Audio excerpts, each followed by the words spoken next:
What's up, guys?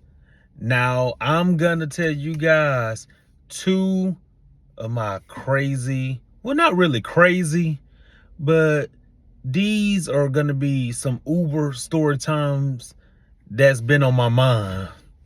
Now, one of the story time videos that I really want to tell you guys about pertaining to Uber, it happened a few weeks ago. I don't know if it was 2 weeks ago, 3 weeks ago. I can't remember. I just know it was a few weeks ago. It happened when I had picked up these two guys from, I think it was like a show. It was some kind of a show. It wasn't a club, but it was some kind of show that they had. But anyway, that's irrelevant. But it was so hard to find these guys. It was so hard to find them. And it was so much traffic on the side of the street that I couldn't get to them. You know, I had to keep circling around the block. And when I finally found them, the guy was on the phone. And like the security guards, they were like rushing me, like saying, come on, come on, come on, like get out the street.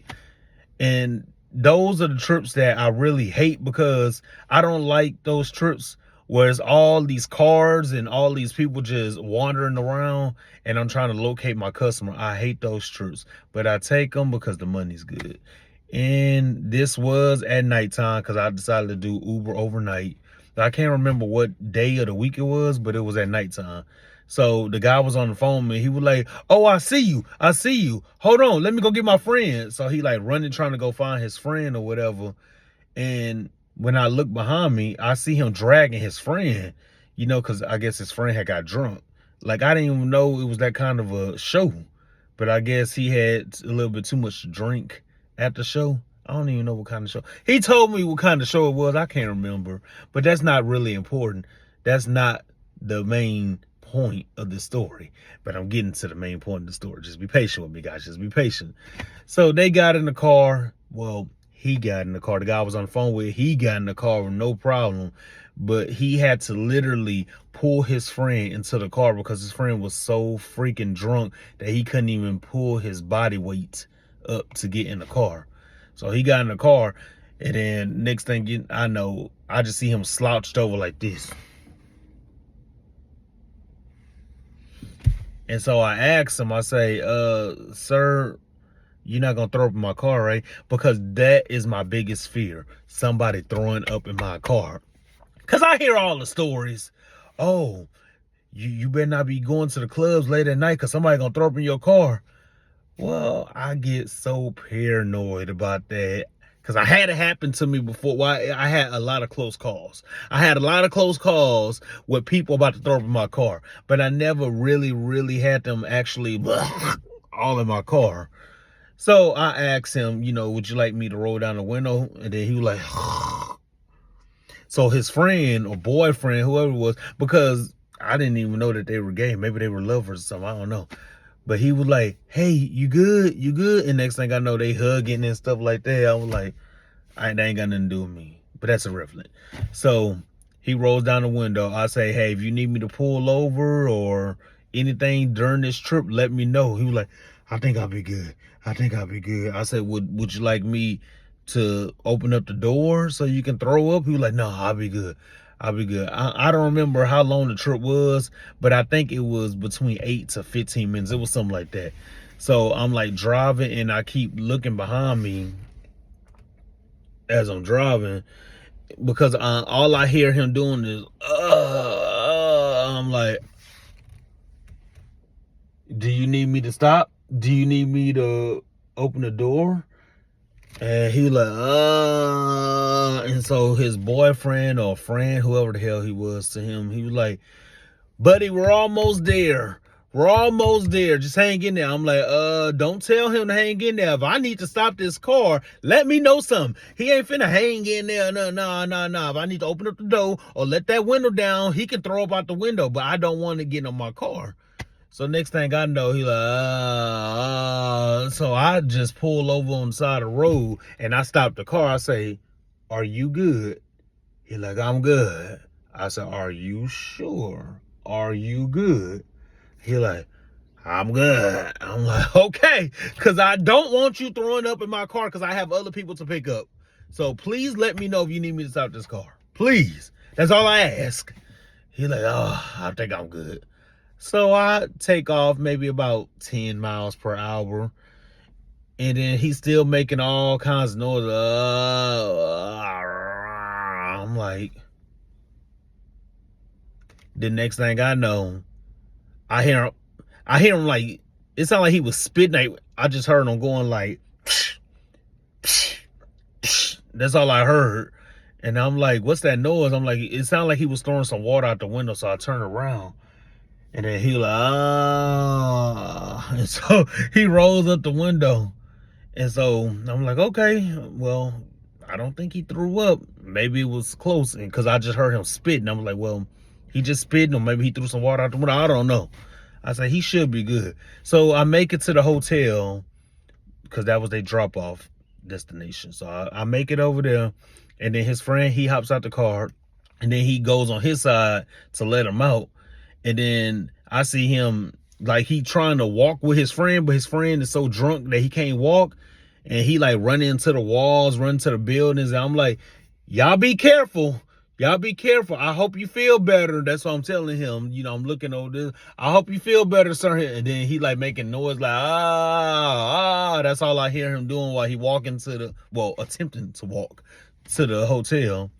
So I go pick up, I want to say I went to go pick up like three more groups of people, because I was picking up groups of people. It was nighttime, you know, they go to the club. So I picked up like 3 different sets of people. And when I got to the 4th set, it was 2 ladies. I had pulled up to a club. It was 2 ladies that got in the car. And one of the ladies was like, did somebody throw up in here? And I'm like, huh. So I just had flashbacks. I'm like, let me think, because I had to think like a couple of hours back, because I picked up several numbers of people after those 2 guys. So I'm thinking, I'm like, why you say that? Why you say that? I'm getting nervous, because I'm like, did nobody throw up inside of the car? Like, what happened? She was like, there's throw up on your door. I'm like, so when I heard that splashing, that water splashing sound, that was that bastard throwing up on my damn car. So I said, there's throw up on the side of my car. She was like, there's throw up on the side of your car. She said, I was about to cancel, but I see that the inside is very clean, but the outside, that door, I didn't even want to touch it. That's why I got in on the other side. I said, how bad is it? She said, it's bad. You can tell that he upchugged. So I got out, I said, let me stop this car and let me look at my door, because the guy's friend didn't tell me that he threw up on the door. And I know he saw that throw up when he went on his side to let him out. So I went to go look, and there was throw up all on my door. I'm like, didn't nobody tell me nothing. I was pissed. But the lady was like, well, it's nice and clean in here. She even helped me clean it up. But I'm like, why y'all don't tell people, you know, at least apologize. Hey, sorry for my friend, he threw up on your car. Do something. Don't just pretend like you don't see it, because he had to go on that side, open up the door. So inconsiderate people, I swear. Well, that was story number 1. Let's move on to story number 2. Now, story number 2 happened on Sunday, which was 2 days ago, when I was at the airport. It was an airport trip. So I went to go pick up, I thought I was picking up one person, because the gentleman's name was Aaron. So I thought I was just picking up one person. So I'm in the pickup spot to pick up my Uber passenger. And then I see 3 ladies walking by my car, because it was a lot of people. You remember, this is the airport, so it was lots of people at the airport. So I see the 3 ladies walking by my car, and then they walk behind my car. And then I'm looking like, so one of the ladies came banging on my window like, so I rolled down the window. I said, yes, ma'am, can I help you? She say, are you gonna pop the trunk so we can put our bags in? I'm sorry, huh? I didn't know I was picking you up. You know, that was my first impression, because I didn't see a guy with them. I only saw 3 ladies. I said, are you sure? She like, aren't you Charles? Is your name Charles? I'm like, she was so aggressive. I said, yes, ma'am. My name is Charles. I said, I didn't know that I was picking up ladies. I thought I was picking up a gentleman named Aaron. She said, oh, he's coming. But can you pop the trunk so we can put our bags in? The entitlement of it all. I swear. So I popped the trunk because now you about to piss me the hell off. So I popped the trunk and she started putting her things in. Then I see a gentleman walking across the way. She said, that's Aaron right there. Are you looking for Aaron? That's Aaron. He with us. We're all together. I said, okay, ma'am, no problem. I didn't know that you were a part of the trip. I'm sorry. So they started putting their things in the trunk. And then after they put the things in the trunk, I get out to close the trunk. And as they were putting their things in the trunk, the people that was directing traffic kept telling me to pull up. They're like, pull up. Can you pull up, sir? Can you pull up? So I had to keep pulling up. So I couldn't help the ladies put their luggage in because they kept telling me to pull up. So when they got in the car, I had to get out the car to go close the trunk. Then I get in the car. And then the first thing that one of the ladies said was, did you get lost, Charles? I said, I'm sorry? She said, did you get lost? I said, no, ma'am, I didn't get lost. She said, oh, because I was looking at the map and I saw you going this way and that way. I said, oh, I was actually dropping somebody off. I was dropping off a previous passenger at the apartment complexes that's right behind the airport. She said, oh, okay, all right. A little aggressive. I'm about to cancel your trip if you don't calm your ass down. So it was a car in front of me. I was trying to pull off, but it was a car right in front of me. So I couldn't pull off. And then like on the side, it's like more cars like going in the middle. And then the other cars coming from the right-hand side. So I couldn't move until the car in front of me moved. So we were sitting there for like a good 2 minutes. And so I said, oh, wow, I guess he's trying to wait for the traffic to come because he's just sitting there. So the lady in the back, she say, oh, he's just probably getting readjusted because he was helping those passengers with their luggage. The shade of it all. The shade. So I say, oh, I'm sorry, ma'am. I would have helped you with your luggage. But the security guards kept telling me to pull up. So I couldn't help you with your luggage because they constantly tell me, pull up, pull up, pull up, pull up. I was about to go help y'all, but I had to pull up my car. If they would have just waited, I could have, pulled up and helped them with the luggage. But they just immediately started putting their luggage in there. Mind you, it was 4 people. 1 gentleman named Aaron and 3 ladies. So she say, oh, that's no excuse. I do Uber too. And I help all of my passengers with their luggage whenever I have airport trips. I'm about to cancel this trip. That's why I kept saying to myself, I'm really about to cancel this trip because this lady is about to make me go from 0 to 100. Like real quick, real freaking quick. So I'm like, let me calm down. She probably just having a bad day. So I just stayed quiet. So I guess it was just like a silent trip for that moment. It was a 40-minute trip because I was taking them from the airport to the Galleria because they were at the hotel by the Galleria. The Westin Inn. So I'm driving. So Aaron decided to break the silence because I guess it was just too quiet for him. So he was like, so how long you been doing Uber? I said, oh, I've been doing it since March. The lady in the back, you been doing it since March and you don't know you're supposed to help your passengers with their luggage? I said, ma'am, I was going to help with the luggage, but like I say, they kept telling me to pull forward. I would have did it. But you guys immediately start putting your bags in the trunk. So I didn't have time to do it. She said, oh, that sounds like excuses. So we just started driving everything. And then the other lady, the lady that was in the middle, she was the comedian. Because the lady that was giving me a hard time, she was sitting in the back seat on the passenger side. So it was a lady it was like a lady in the middle. She was the comedian. She was like real cool or whatever. So she just kind of like, she was like, did we piss you off, Charles? We sorry we pissed you off. I said, no, you didn't piss me off. But really and truly, yes, they did piss me off. But I couldn't let them know that they pissed me off. So the lady that was sitting behind me, she was like, so what's good here to eat? What's good here to eat? I said, oh, where are you ladies from? Oh, we from Arkansas. I said, oh, okay. So what brings you down to Houston? So we just started talking and talking and talking. And then, the mood was just so much better after that. Like the trip started off bad, but as the trip went on and we started talking, everything started going smooth. So we started talking about the good restaurants, my crazy Uber passengers, and we just started talking about a lot of different stuff. So when I pulled up to the hotel that they were going to, I said, okay, I just said to myself, get your ass out and help these ladies out with their bags. No matter what. I don't care if it's so much traffic going through.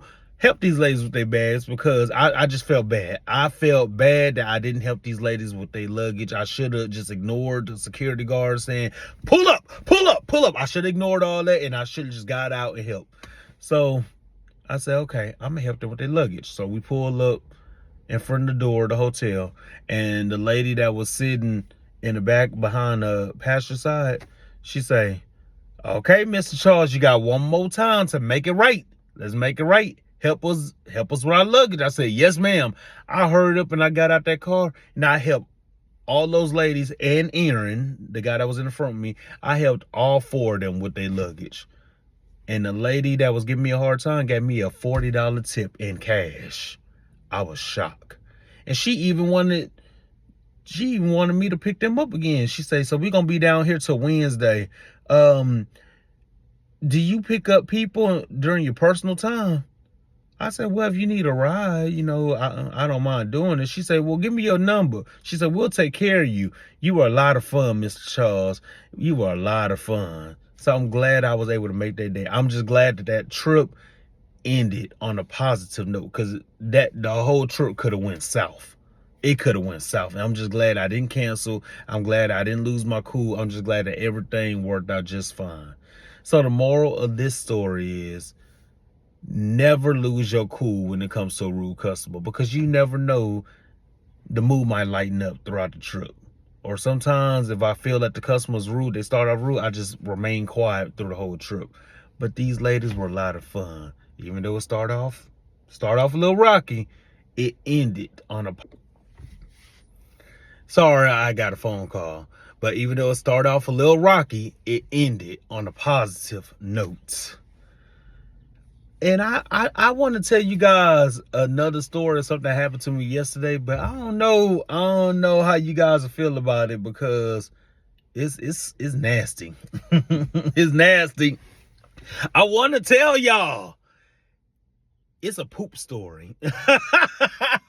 It's a poop story. I don't know how you guys feel about poop, but I love hearing about poop stories. I don't know. I feel like listening to poop stories are so funny. Like they are hilarious. I really want to tell you guys what happened yesterday. It was a poop story. It was a shitty situation, and I want to tell you guys the story. But I don't want to put it on here because I don't know if you guys have a weak stomach. I don't know. But if y'all want to hear that story, comment below. Put y'all comments down below, and then I'll tell the story. If I don't see nobody commenting about the story, I'm not telling the story. But I already told Amber the story, and she was like, ew, that's nasty. Ew, babe, that's nasty. Ew.